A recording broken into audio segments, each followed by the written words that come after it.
Je vais maintenant, on va passer à la première conférence introductive et je vais demander à Valérie Raffin, chargée d'études à l'INGEP, et Brice Lefebvre, qui est chercheur associé à l'INGEP et maître de conférence à l'Université Lyon 1, de venir nous présenter leur étude sur les freins à la pratique physique et sportive via une approche quantitative. Et c'est aussi les premiers résultats, j'en parlais, de l'enquête nationale décennale sur les pratiques physiques et sportives.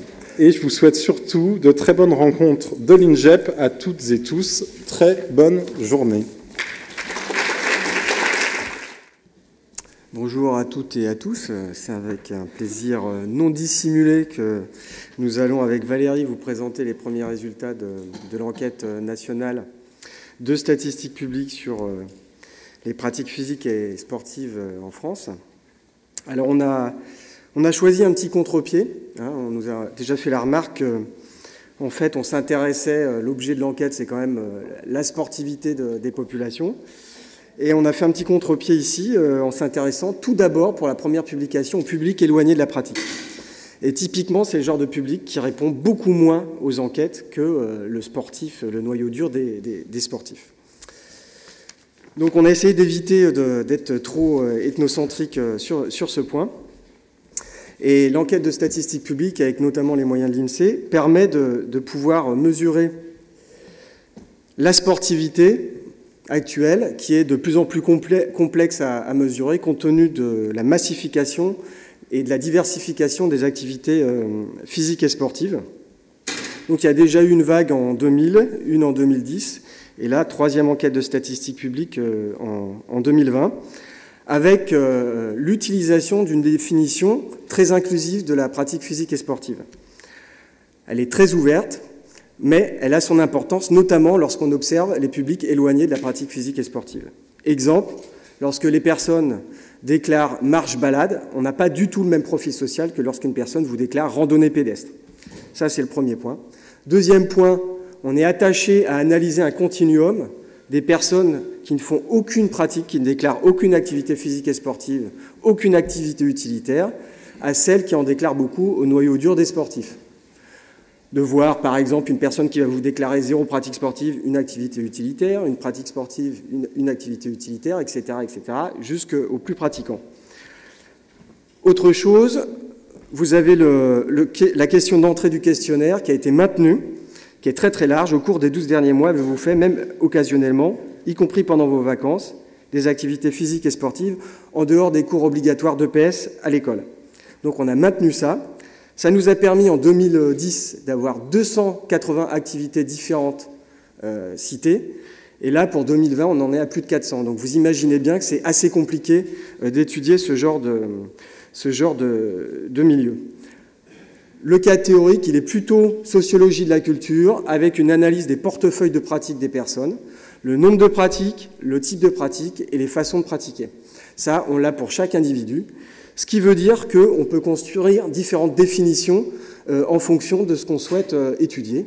Si on souhaite étudier le noyau dur des sportifs, on peut très bien identifier les personnes qui sont licenciées, qui pratiquent plus d'une fois par semaine, qui font de la compétition, etc., etc.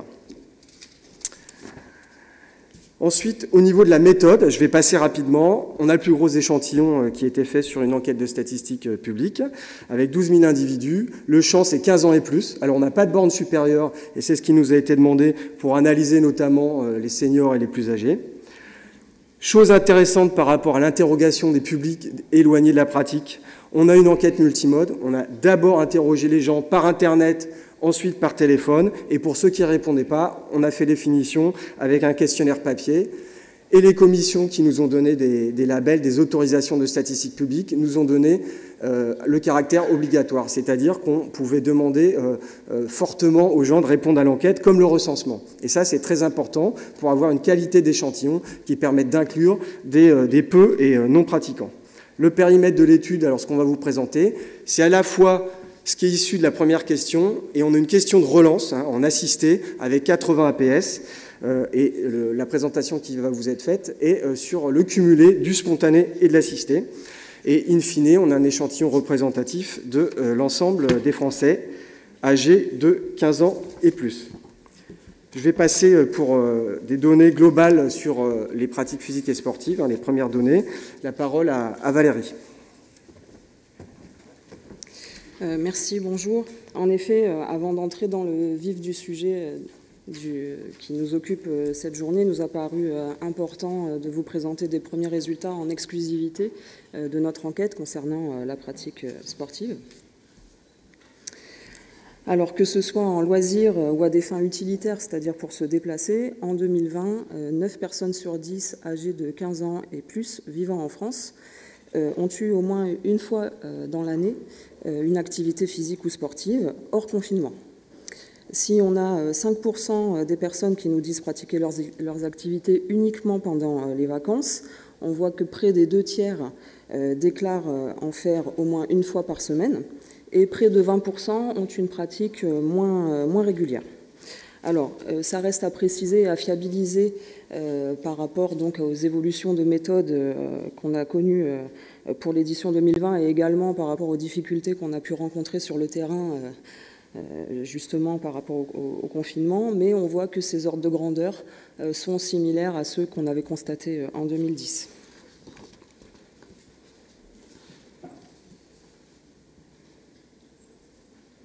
Ah oui, j'appuie pas où il faut, évidemment. Alors, comme Brice le disait, la définition de la pratique d'activité physique qu'on utilise dans notre enquête est très inclusive, ce qui nous permet de déterminer les différentes gradations du continuum de pratique, de la simple balade en forêt qu'on va avoir fait une fois dans l'année, par exemple pour le Nouvel An, jusqu'à la pratique la plus intensive et la plus compétitive. Et donc ce tableau vous apporte quelques précisions supplémentaires en fait, sur les contours de la pratique sportive qu'on a observée en 2020. On voit ici qu'on a quand même près d'un Français sur 10 qui nous déclare uniquement comme activité la marche-balade, que ce soit en loisir ou à des fins utilitaires. Et on a 2% des personnes qui nous disent pratiquer leurs activités uniquement pour se déplacer et jamais en loisir. On voit également que la pratique institutionnalisée est minoritaire, puisque seulement un Français sur 3 nous déclare adhérer à un club, une association ou une structure privée marchande. Et dans les mêmes proportions, nous déclare aussi une pratique d'au moins une activité en étant encadrée. Et on voit aussi que moins d'un Français sur 5 détient une licence sportive. Enfin, on a 15% des personnes qui nous ont dit avoir participé à une compétition ou à un rassemblement sportif au cours des 12 derniers mois. Pour cet indicateur, on sait qu'il est vraisemblablement impacté par toutes les annulations de manifestations qu'on a connues au cours de l'année 2020 à partir du mois de février. Alors maintenant, si on s'intéresse à la pratique loisir et qu'on regarde les familles d'activités déclarées selon le volume de pratique, c'est-à-dire en nombre de séances dans l'année, on voit que le socle de la pratique, ça consiste à marcher, nager, faire du vélo, s'entretenir et courir. Et on voit également, parmi les familles d'activités les plus pratiquées, apparaître les activités de nature et celles auxquelles on va s'adonner plutôt pendant les vacances, comme les sports d'hiver et les jeux de boules. On voit également ici qu'il y a beaucoup d'activités qui sont moins pratiquées et que dès qu'on s'intéresse à la pratique plus engagée, donc on considère que c'est plus engagé avec plus de 52 séances par an, on a des taux de déclaration qui sont bien en deçà et une hiérarchie qui est bouleversée. On peut en déduire que certaines activités concernent beaucoup de monde, mais avec un volume réduit de séances dans l'année. Et si on met ces données en regard du taux de pratique global de 89%, on peut imaginer que ces personnes ont déclaré un nombre important d'activités différentes. Et donc c'est effectivement le cas, puisque les personnes qui nous ont déclaré au moins une activité en ont déclaré en moyenne 5 dans notre enquête.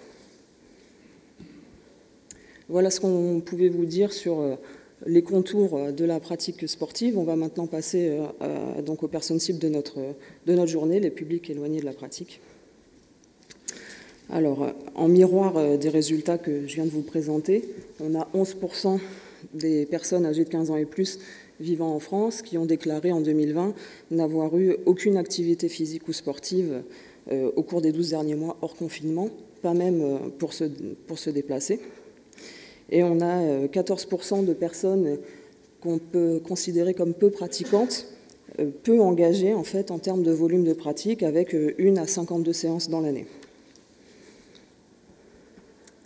Alors pour expliquer ce qui influe le plus sur le fait d'avoir une pratique engagée, c'est-à-dire donc toujours en termes de nombre de séances dans l'année supérieur à 52, on a effectué un traitement statistique spécifique qui est une régression logistique. Donc ça nous a permis d'évaluer en fait l'influence de chacune des caractéristiques sociodémographiques et de l'état de santé en contrôlant les autres. C'est ce qu'on appelle donc le raisonnement toutes choses égales par ailleurs ou à autres critères contrôlés.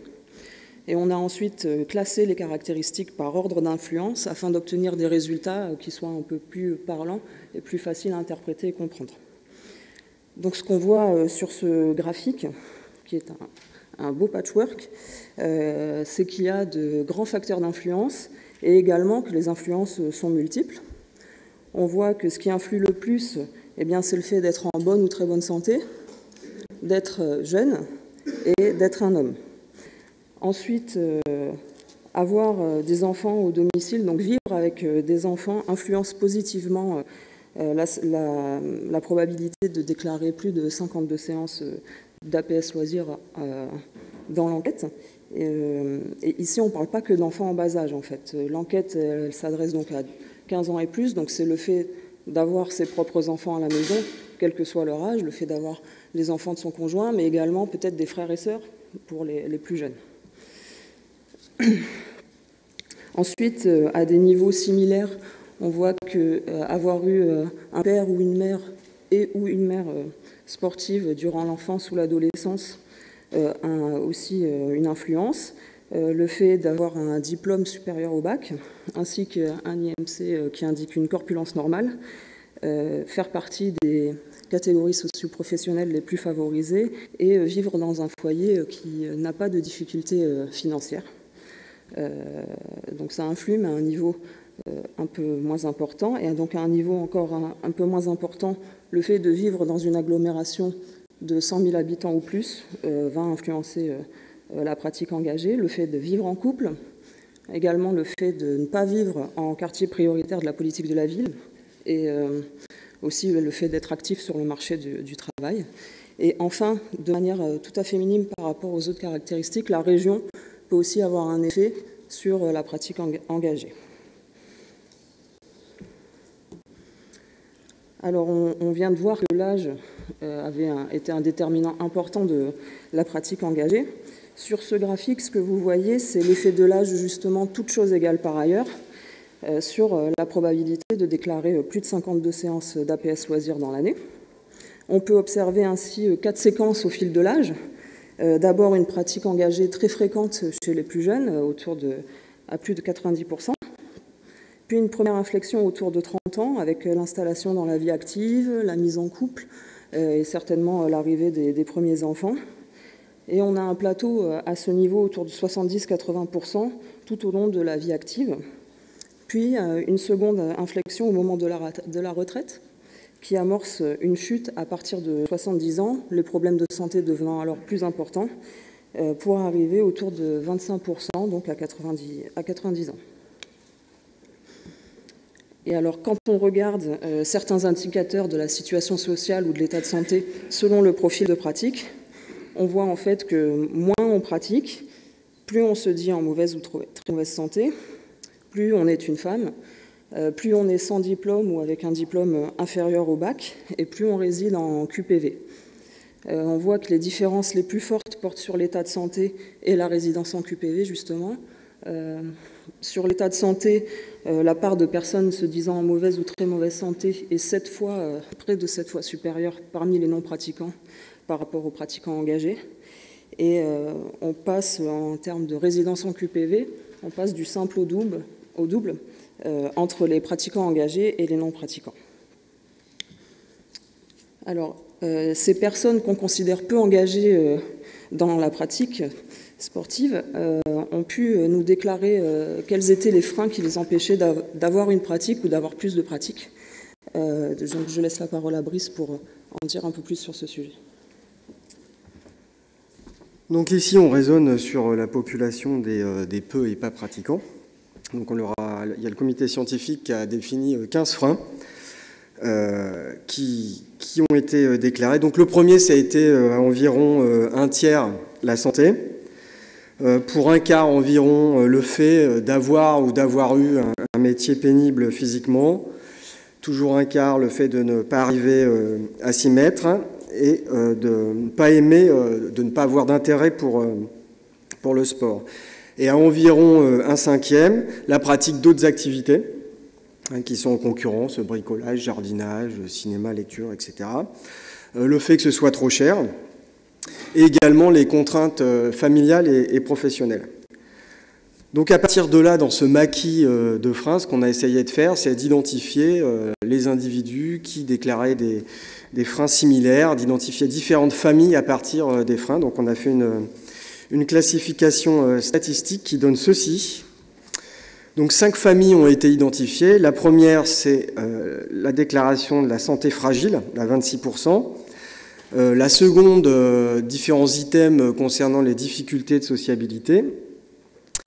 Et ensuite, le désintérêt pour le sport, qui a déjà été identifié dans d'autres enquêtes, le cumul de contraintes professionnelles, scolaires et familiales, et enfin la petite dernière, et la plus complexe, le coût et l'inadéquation de l'offre sportive.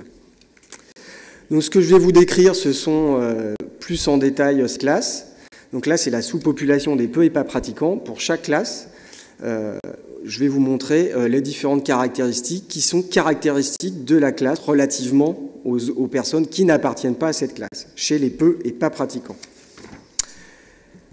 Donc la première, la santé fragile, avec comme frein majeur bien sûr la santé, le métier qui a été ou est physiquement dur, et d'autres raisons qui ont été déclarées, notamment d'un point de vue qualitatif, on a vu que c'était notamment être trop âgé. Et là, ici, on a un cumul de caractéristiques sociales défavorables qui sont classiquement identifiées dans les enquêtes, mais là, c'est vraiment un cumul avec le fait d'être âgé, le fait d'avoir un capital scolaire pas très élevé, le fait d'avoir un capital économique pas très élevé, le fait d'être plutôt ouvrier et plutôt pas de catégorie supérieure et d'habiter en agglomération de taille intermédiaire. Logiquement, du point de vue de la santé et de l'activité physique, on se déclare plutôt en mauvaise et très mauvaise santé. Également en surpoids ou obèse, et là c'est l'une des deux classes les plus sédentaires, et ces personnes-là ne déclarent même pas de pratique à des fins utilitaires. Deuxième classe par ordre d'importance, les difficultés de sociabilité, qui forment un groupe assez cohérent avec peu de freins déclarés, mais la peur du regard des autres, les difficultés à être acceptées par les autres, et une mauvaise expérience par le passé.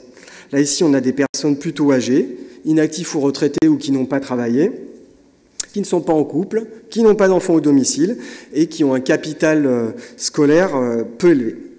Là également, comme l'autre classe, on a des individus plutôt sédentaires, avec 51% des individus qui ne déclarent pas d'activité physique ou sportive au cours de la dernière année. Ensuite, troisième classe sur les 5, qui va peut-être parler à certaines et certains, le cumul des contraintes professionnelles, scolaires et familiales, avec plusieurs freins combinés. Donc ces fameuses contraintes professionnelles, scolaires et familiales en premier lieu, mais ensuite la dureté du physique du métier, le coût de la pratique sportive et le fait de ne pas arriver à se mettre au sport ou à même se remettre au sport. Classe d'âge intermédiaire, plutôt actif, plutôt titulaire au moins du baccalauréat, classe moyenne ou supérieure en couple et avec logiquement un ou plusieurs enfants au domicile. Au niveau de la santé et de l'activité physique, il se déclare en bonne ou très bonne santé, avec au moins une pratique d'APS, mais une pratique plutôt de façon occasionnelle. Ensuite, classe suivante, le désintérêt pour le sport, et oui, ça existe. Ça a d'ailleurs déjà été identifié clairement dans les baromètres sport 2018 et 2020, lorsqu'on a analysé comment les gens caractérisaient l'activité physique et sportive, avec parfois des mots très très durs pour cette classe. 2 à 3 fois, le manque d'intérêt pour le sport, les préférences pour d'autres activités, bricolage, jardinage, cinéma, lecture, etc., etc. Ils déclarent ne pas arriver à s'y mettre. Et là, à l'opposé de la première classe, là, vous avez un cumul de caractéristiques sociales favorables, classiquement favorables à la pratique physique et sportive, avec la jeunesse, sauf là l'exception moins souvent en couple, mais par contre, les peu diplômés sont sous-représentés, donc capital scolaire assez élevé, le capital économique également, et une surreprésentation des catégories supérieures. Et la santé n'est pas un frein, puisqu'ils se déclarent en bonne ou en très bonne santé. Et enfin, la dernière et la plus complexe, le coût et l'inadéquation de l'offre sportive, avec au moins 4 freins déclarés, c'est assez élevé, c'est assez compliqué. Donc les freins, le coût de la pratique, la mauvaise adaptation des lieux, l'inadéquation des clubs d'association, les lieux trop éloignés, là, la sociabilité, ne connaître personne avec qui pratiquer et ne pas arriver à s'y mettre. Là, ici, on a une surreprésentation de jeunes, plus souvent actifs, par contre, qui ont quelques problèmes financiers. Au niveau de la santé et de l'activité physique, ils se déclarent en bonne ou en très bonne santé, avec au moins une activité, comme la classe des contraintes professionnelles, familiales et scolaires, et plutôt de pratiques occasionnelles. Alors, ces 5 classes, c'est autant de cibles pour les politiques publiques, et il est bien évident qu'ici, la présentation est assez lapidaire, et que dans la base de données de l'enquête, on a énormément d'indicateurs et de variables qui permettent d'aller plus en avant dans la description des classes et de pouvoir adapter les politiques. On fera d'ailleurs une publication scientifique beaucoup plus circonstanciée sur ce point. Je vais laisser la parole à Valérie pour les publications futures. Oui, donc à côté de ce projet qu'on a d'approfondir l'étude qu'on vous a présentée ici, on travaille actuellement à exploiter le plus possible les riches données qu'on a dans notre enquête. Donc on prépare en ce moment la publication d'un ouvrage de référence à paraître en 2022, dans lequel on abordera de nombreux thèmes. Donc notamment on fera des zooms sur les profils de pratiquants par famille d'activités physiques et sportives. On verra également les différentes formes de pratique, comment on fait son activité physique ou sportive. On s'intéressera à la régionalisation des pratiques, puisqu'on vous a montré que la région pouvait avoir une influence sur la pratique engagée en loisirs. Donc on va creuser cette question. On va aussi s'intéresser à quels sports sont pratiqués selon l'âge, selon le sexe, les ressources économiques et culturelles. Quels sports on pratique quand on vit en ville, quels sports on pratique quand on vit à la campagne. Et à côté de cet ouvrage de synthèse, on va faire des publications sur des formats plus courts dans lesquels on abordera donc les portefeuilles de pratiques qu'on pourra décrire un peu plus dans le détail. On questionnera aussi la pratique dans les quartiers prioritaires de la politique de la ville. Et on fera certainement une publication aussi sur l'héritage familial de la sportivité. Merci.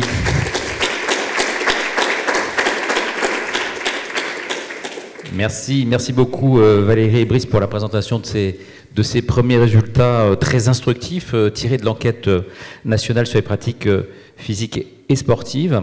Je crois que vous avez bien démontré l'effet cumulatif des inégalités et des freins identifiés. Moi-même, j'ai réussi à me positionner dans une des catégories, je ne vous dirai pas laquelle, je vous dirai tout à l'heure, mais je crois que c'est vraiment très éclairant. Peut-être que ces présentations appellent quelques questions de la salle avant que l'on passe à la première table ronde thématique. Donc n'hésitez pas, il y a 2 micros qui vont circuler. S'il y a une première question, ou peut-être que la deuxième peut venir tout de suite. Voilà. Monsieur, alors je ne sais pas où sont... De l'autre côté, Anne-Sophie, s'il te plaît. Merci beaucoup. Ça, c'est du direct. Hein. Voilà. Peut-être une... Excusez-moi, c'est parce que je ne sais pas allumer le micro. Voilà, et en attendant que le micro arrive au monsieur qui est au bout du rang, je vous rappelle que dans la sacoche qui vous a été remise à l'entrée, vous avez le 4 pages l'INJEP Analyse et Synthèse qui reprend les premiers résultats de cette exploitation et quelques éléments qui ont déjà été présentés ce matin et puis d'autres. Monsieur, c'est à vous. Oui, bonjour. Laurent Gougy, je suis directeur éducation jeunesse et sport en région Centre-Val de Loire. Et la question est courte. Est-ce que les données de l'étude seront territorialisées? Est-ce que donc on aura des synthèses, comme le fait notamment l'INJEP sur les questions de jeunesse? Et c'est des outils très précieux pour nous. Voilà. Oui, on a prévu, au moment de l'échantillonnage des personnes qu'on allait interroger, on a prévu une représentativité au niveau des régions. Donc on prévoit également, comme on va faire une étude sur la régionalisation des pratiques, on pourra effectivement réfléchir à des fiches régionales par la suite.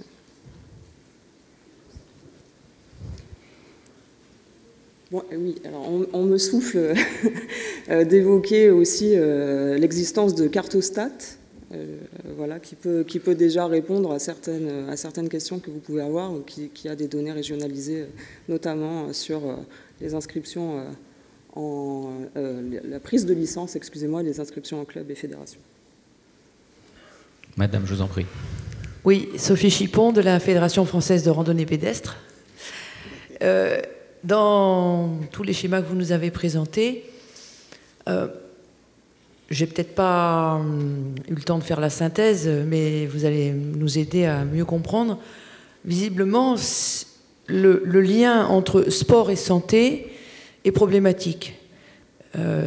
Moi, ce qui m'est apparu, c'est que plus on était en mauvaise santé, plus on était éloigné, voire on ne s'intéressait pas du tout au sport, et donc le sport n'apparaissait pas comme un moyen de récupérer de la santé, si je puis dire. Donc c'est sûr qu'on en est au début d'une politique dans ce sens, mais visiblement dans votre étude, ça ne matche pas encore. C'est une question.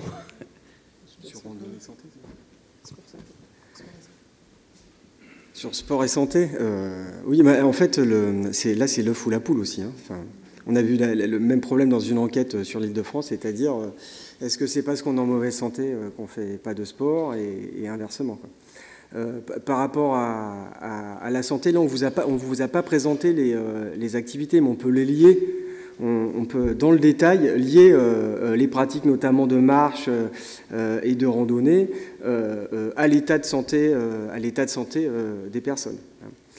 Là, après, d'un point de vue plus qualitatif, au niveau processuel, ce sont des études qualitatives qu'il faudrait faire pour voir vraiment le lien dynamique entre la santé et, par exemple, la pratique de la randonnée. Mais je sais pour avoir fait plusieurs études pour la Fédération française de randonnée, on a identifié en effet des seuils qui sont très similaires. Je ne sais pas si vous avez vu la courbe au niveau de l'âge, mais à la Fédération française de randonnée, alors les licenciés sont beaucoup plus vieux, mais on a une courbe qui ressemble à ça sur la fin. Je ne sais pas si vous vous rappelez de ce qu'on vous avait présenté de ce point de vue-là.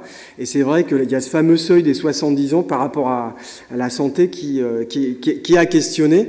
On peut l'étudier plus en avant parce qu'on a quand même, on n'a pas de bande supérieure au niveau de l'âge. Donc là, on pourrait faire une étude plus ciblée. C'est d'ailleurs ce qui nous a été demandé par le président du Conseil national de l'information statistique sur le lien entre seniors, quatrième âge et santé. Donc c'est pour ça qu'on n'a pas de bande supérieure et qu'on a une base de sondage fournie par l'INSEE qui est assez intéressante de ce point de vue-là. Bonjour, Laurence Fischer, relais de Décathlon sur l'agglo de Lille, sur l'inclusion. On sait que les médecins peuvent prescrire du sport sur ordonnance. Or, aujourd'hui, ils ne savent pas toujours comment le faire. Et comment est-ce qu'on peut, du coup, mettre en relation ces médecins qui prescrivent du sport avec tout le tissu qui peut permettre de mettre en pratique tout ça et de créer une routine chez les patients pour qu'ils puissent faire du sport. Alors, on ne va pas évacuer la question, madame, excusez-moi, mais on aura une table ronde tout à l'heure sur la question sport-santé où on abordera directement, je pense, les éléments de réponse à votre question. Donc, elle est un peu en avance, mais tout à fait intéressante, effectivement, sur les problématiques que vous évoquez. Peut-être que... est-ce qu'il y a une dernière question? Pas petite, une question, tout simplement. Bonjour à tous, Denis Lafou, conseiller de la ministre en charge des sports. Déjà, je voulais saluer le travail et la présentation qui vient d'être faite, qui était très intéressante. Saluer le travail de l'INJEP. La ministre sera présente cet après-midi pour dire tout le bien que l'on pense du travail de l'INJEP. Sur la catégorie des personnes ayant un désintérêt pour le sport, on a quand même une personne sur 5, ce qui me paraît quand même assez important. Est-ce que vous avez, dans votre étude, évoqué avec ces personnes-là, en tout cas dans les questions, des pistes qui nous permettraient justement de leur amener un intérêt à la pratique, je dirais, de l'activité physique en général? Alors là, de ce point de vue-là, on a l'avantage d'avoir un gros échantillon. Donc c'est ce que je vous disais. En fait, on n'a qu'une partie des variables pour décrire cette classe. Donc en effet, on peut aller plus en avant dans l'étude de ces personnes particulières. Mais aussi, d'un point de vue politique publique, il y a les volumes, il y a le quantitatif, mais après, il y a aussi le qualitatif.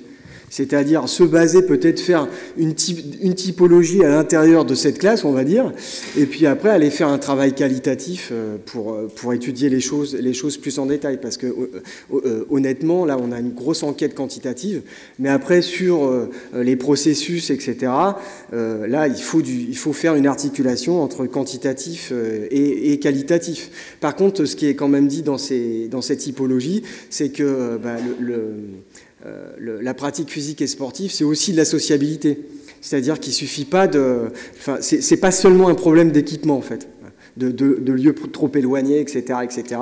Après, l'éloignement, c'est subjectif, hein, par rapport aux représentations qu'on a, ce qu'on est prêt à y mettre, etc., etc. Donc ça, on peut aller plus en avant, ça c'est sûr. On a vraiment beaucoup de variables et on peut travailler dans le détail là-dessus. Surtout que c'est la classe la plus compliquée. C'est celle où il y a le plus de freins importants qui sont déclarés. Donc il y a un travail quantitatif qui peut être fait là-dessus, mais après il y a une nécessité de travailler qualitativement et d'articuler le quantitatif et le qualitatif. Merci beaucoup, merci pour ces échanges, pour vos premières questions. Je pense merci encore à vous, Valérie et Brice, pour ces présentations. Je pense qu'on attend toutes et tous les nouvelles analyses qui seront tirées de cette belle enquête, notamment au travers de l'ouvrage qui a été cité. Et d'ailleurs, pour celles et ceux qui souhaiteraient être informés de ces publications à venir, je ne peux que vous suggérer de vous abonner aux lettres d'information de l'INJEP à partir de notre site injep.fr, et vous aurez dans les semaines et les mois à venir toute l'actualité de la richesse des résultats qui seront développés à partir de cette grande enquête.